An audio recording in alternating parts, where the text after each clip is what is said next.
both blessings and cursings can come from our mouth, and how this shouldn't be happening and stuff. And so, as Christians, what do people typically think that should be coming out of our mouths? Is it like cussing? Is it, like words of discouragement? Is it all these disrespectful words that we would be saying? It's not really reflecting Christ if we're not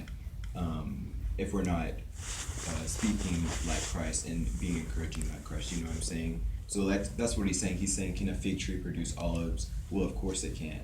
In the same way as like we should be producing the good fruit, and and our words should reflect how we love Jesus and stuff. And so that's what he's talking about here. In James also talks a lot about words just in his whole book and stuff. So if you guys want to go back and read that, that'd be awesome. James 1:19 also says, "This you know, my beloved brethren, but everyone must be quick to hear, slow to speak, and slow to anger."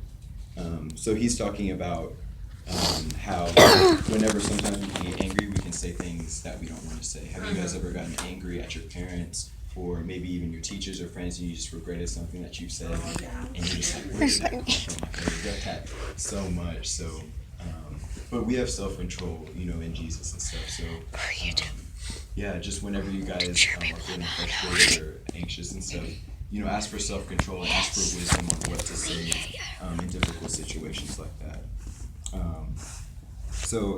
Also, James 1:26 says,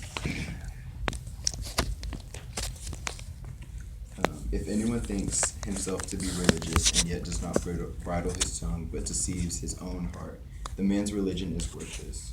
So James is saying, if we don't bridle our tongue, if we don't control our mouth, then people are gonna see what we believe in as worthless. Yes, you know what I'm saying? So that's like a huge responsibility, and it's not to put pressure on you guys. It's just to really let you guys just reflect on how we talk to one another, even as believers and stuff.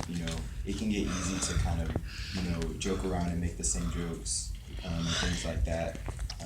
But honestly, guys, what you watch and what you listen to, and what and the friends that you hang out with, that is what is gonna go into your ears, into your heart, and then out of your mouth.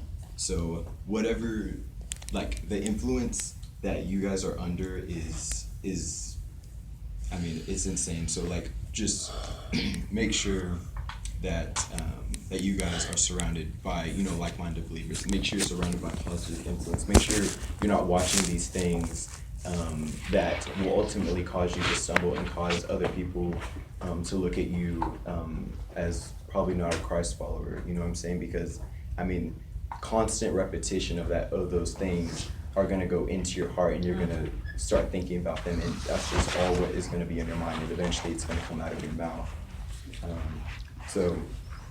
There's also, Proverbs talks a lot about controlling your tongue and things like that. Does anyone want to read Proverbs 18:21? This time I'm not doing it because it cut off my recording. You're fine, thank you. It's like, no, you're not recording. It's not on right. It's not? I'll just hold it. It's after song. I'll pause. Wait, on a scale of 1 to 10, how much does he look like Maui? Just down in the comments below.